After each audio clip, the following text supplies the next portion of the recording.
नमस्कार, तेजस किचन या मराठी यूट्यूब चॅनलमध्ये तुम्हा सर्वांचं स्वागत आहे। आज आपण तांदळाची खीर कशी बनवायची ते बघणार आहोत। न खूप घट्ट न खूप पातळ, छान एकसंध ही खीर कशी बनवायची अगदी सोप्या पद्धतीने मी तुम्हाला सांगणार आहे। शक्यतो खीरीसाठी सुवासिक तांदळाचा वापर करावा, म्हणजे खीरीला चव खूप छान येते। सगळ्यात आधी अर्धा वाटी तांदूळ मी 5 ते 7 मिनिटे पाण्यामध्ये भिजत घालत आहे। त्यानंतर तांदूळ स्वच्छ पाण्याने धुवून मिक्सरमधून हलकेसे बारीक करून घ्यायचे आहे। त्याने काय होतं की खीरीला छान दाटसरपणा येतो।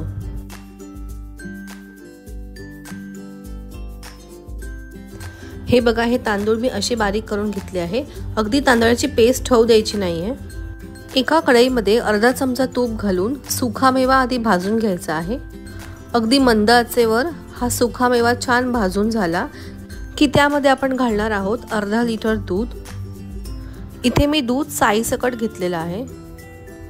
दूध चांगलं गरम होऊन द्यायचं आहे।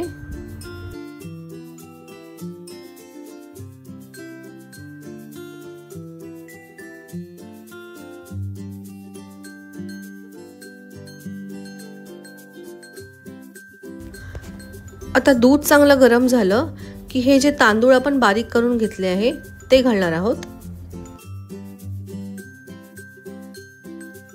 हे असं छान ढवळून घ्यायचं आणि मध्यम आचेवर तांदूळ शिजू द्यायचे आहेत। खीर आपल्याला सारखी मध्ये मध्ये ढवळत राहायची आहे, कारण तांदूळ शिजताना त्यामधला स्टार्च रिलीज होतो आणि खीर मधनं ढवळली नाही तर स्टार्च कढईच्या तळाला जाऊन सेटल होईल आणि खीर करपू शकते। आता इथे जवळपास 10 मिनिटं मी ही खीर शिजवून घेतलेली आहे आणि खीरीला छान दाटसरपणा सुद्धा आलेला आहे। आता यामध्ये मी घालते आहे अर्धी वाटी साखर।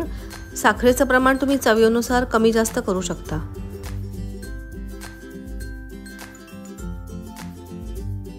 साखर सुद्धा खीरीमध्ये छान विरघळली आहे आणि त्यामध्ये मी आता घालते आहे केसर। हे केसर मी गरम दुधामध्ये भिजत घातलं होतं, जेणेकरून केसरचा रंग छान सुटतो। तुम्ही बघू शकता केसरचा रंग सुद्धा खीरीमध्ये छान उतरला आहे। आणि आता यामध्ये मी घालणार आहे अर्धी वाटी खवून घेतलेलं नारळ। पितृपक्षात ज्या वेळेला ही तांदळाची खीर बनवतात त्यावेळेला नारळ यामध्ये आवर्जून घालतात। तर आपली ही तांदळाची खीर इथे तयार झालेली आहे। आता सर्वात शेवटी मी यामध्ये घालणार आहे 1 चमचा इलायची पावडर। खूप छान सुवास असा या तांदळाच्या खीरीचा येत आहे। ही रेसिपी तुम्ही सुद्धा नक्की ट्राय करून बघा। व्हिडिओ कसा वाटला हे नक्की कमेंट सेक्शन मध्ये कळवा। व्हिडिओला लाईक, शेअर आणि चॅनलला नक्की सबस्क्राइब करा। Thank you.